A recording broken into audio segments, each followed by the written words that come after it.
Hello and welcome back to this course, covering the exam topics for the JNCIS ENT certification.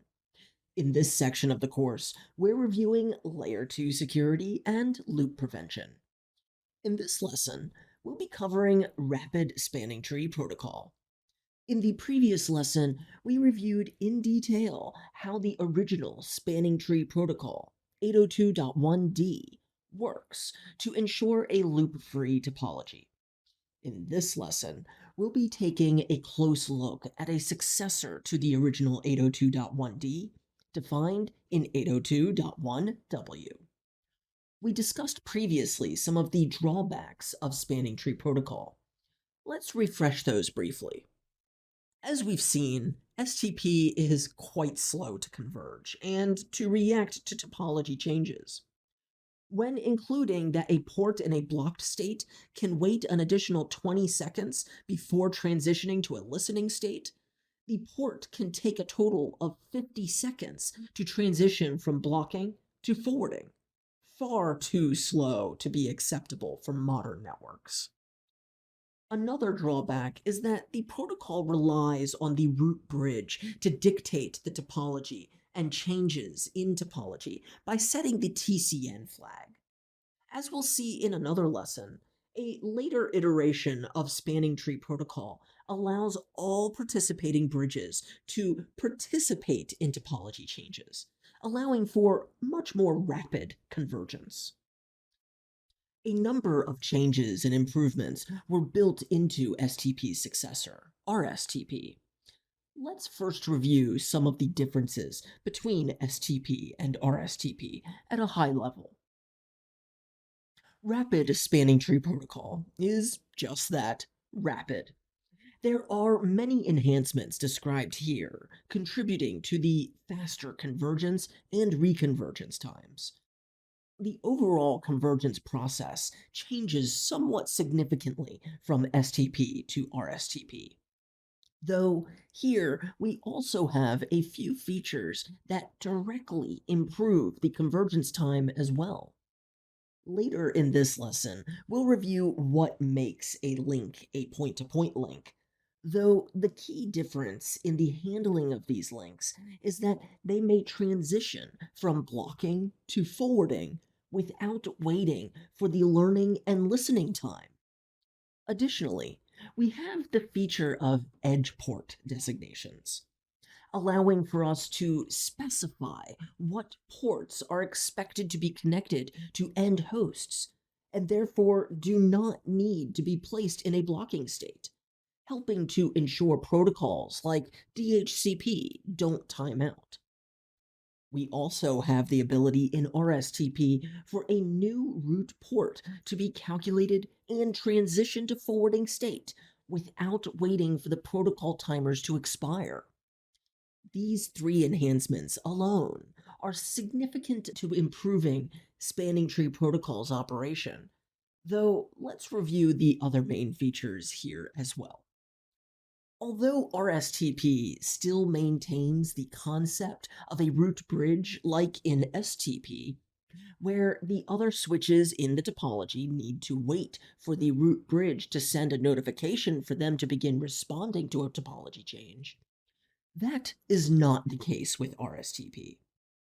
Any switch participating in Rapid Spanning Tree Protocol may begin responding to a topology change immediately. Two new port roles were introduced in RSTP, the alternate port and the backup port. The alternate port functions like a secondary root port that's ready to become the primary root port if anything happens to the primary.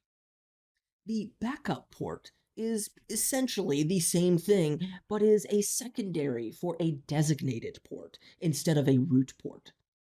We'll take a closer look at both of these port roles in this lesson. Now, let's review when these new port roles will come into play. An alternate port is one that has a less preferred path to reach the root bridge. This could be a path with the same metric cost, but a less preferred port priority, or simply a higher metric cost. While alternate ports continue to receive superior BPDUs, they will block traffic.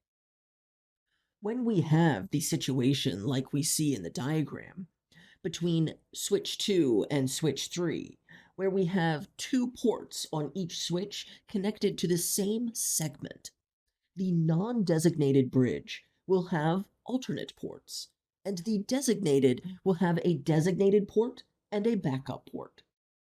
For the designated bridge, the non designated non root bridge is downstream, whereas switch 3 sees switch 2 as being upstream, a potential alternate path to the root.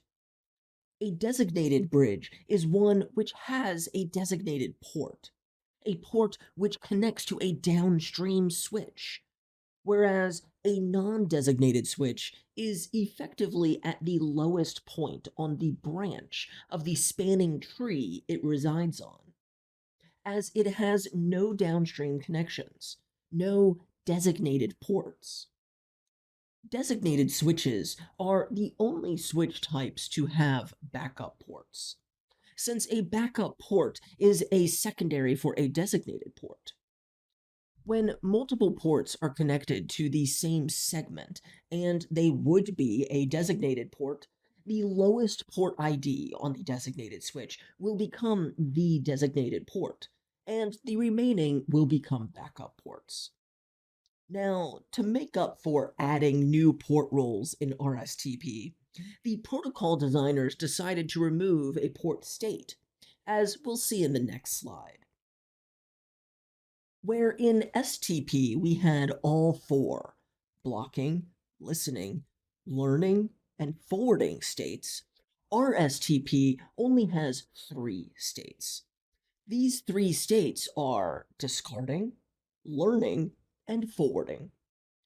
As we see, essentially the blocking and listening states were combined into a single discarding state. Fewer states to transition through helps the protocol move quicker. So now, let's take a look at some of the differences in the structure and behavior of the RSTP BPDUs versus the STP BPDUs. A key difference in BPDU handling between STP and RSTP is that a fully converged STP infrastructure, only the root bridge continues to send configuration BPDUs, whereas in RSTP, all switches always send configuration BPDUs every 2 seconds by default. This is used as a type of keep alive message and allows for the detection of indirect link failures in 3 times the hello interval, or 6 seconds using the default timers. A huge improvement over the original spanning tree protocol. Although these last two bullets are not directly related to RSTP BPDUs, they are a couple of important differentiators. The first point here is related to the collision domains and duplex discussion we had in the first section of this course. When only two devices are connected to a collision domain, we are able to operate the link at full duplex. When more than two devices are in the collision domain, then the link must operate at half duplex. Full duplex links are considered point to point links by RSTP, since only two nodes must be connected to the link. This allows the RSTP port to transition from a non root or non designated port role to a root port or designated port without waiting for the discarding or learning state timers to expire. This is not the case for ports operating in half duplex, which are considered shared links. These links must transition through each state, waiting for the respective timers to count down before it may transition to a forwarding state. This occurs because the link is assumed to have a potentially large number of nodes connected, instead of the two nodes in a full duplex point to point link, and must ensure a safe state transition. Now, like we did for STP, let's take a closer look at the format of the BPDU frame in RSTP. First, it's important to note that even with all the changes implemented with RSTP over STP, that RSTP is still backwards compatible with STP. This happens with the switch falling back to standard STP operation if it detects an STP BPDU is received. The format of the BPDU is mostly identical, with the exception of the version 1 length field. The other fields listed here are just populated with different values than in an STP BPDU. Devices detect that the BPDU is an RSTP or STP BPDU by inspecting the protocol version field and BPDU type field. Unlike in STP, the flags in RSTP are actually all used, and we'll take a look at those next. Recall in STP, at the first bit in the flags field was used for TCNs, or topology change notifications. And the last bit is used for acknowledging TCNs, and all other flag bits were reserved. In RSTP, we now have uses for the other flag bits. Since all switches in an RSTP topology originate BPDUs continuously, we have some flags like the port role and port state flags that wouldn't make sense in STP, though are useful in RSTP. These are used to indicate the current state and role of the egress port on the sending bridge. The proposal and agreement flags are new and used in normal convergence operations of RSTP. These flags are very important and will make more sense once we review the RSTP convergence process in the following slides. In an RSTP topology, all ports are initially set as designated ports, since all switches initially claim themselves to be the root and in a discarding state. All switches will initially start originating BPDUs. When a switch receives a superior BPDU, it will transition the port the superior BPDU was on from designated discarding to root discarding. As it has now learned that the switch it believes to be the root is accessible over this port. In the topology below, we see that switch 1 is configured as the root and is connected to switch 2, which is then connected to switch 3. The proposal BPDU is one with the proposal flag set. When switch 2 receives this, it will transition the port to a root port, still discarding, and transition all non-edge designated ports into a discarding state, resulting in the state shown here.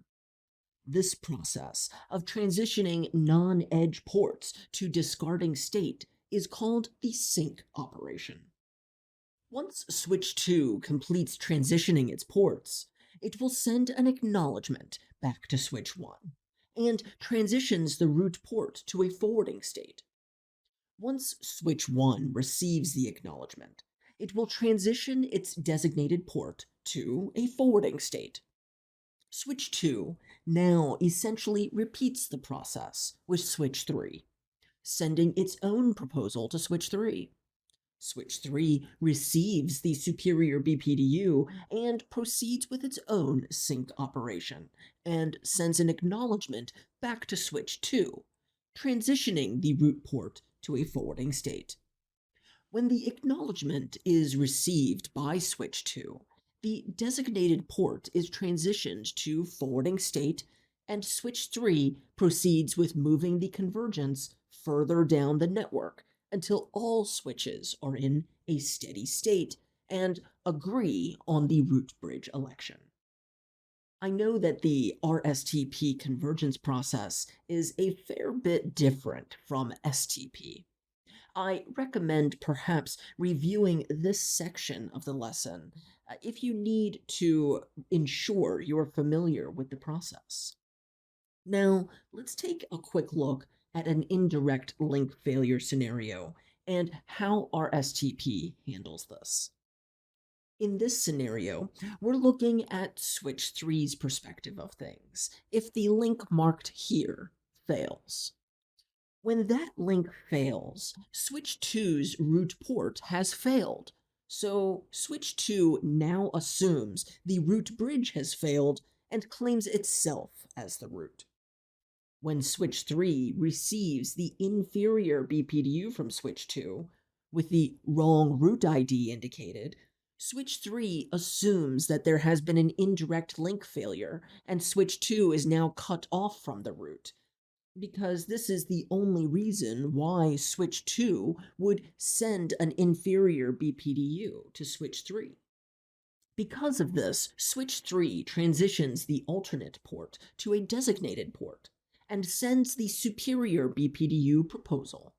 Switch 2 proceeds with the sync and sends an acknowledgement to switch 3, transitioning the designated port to a root port.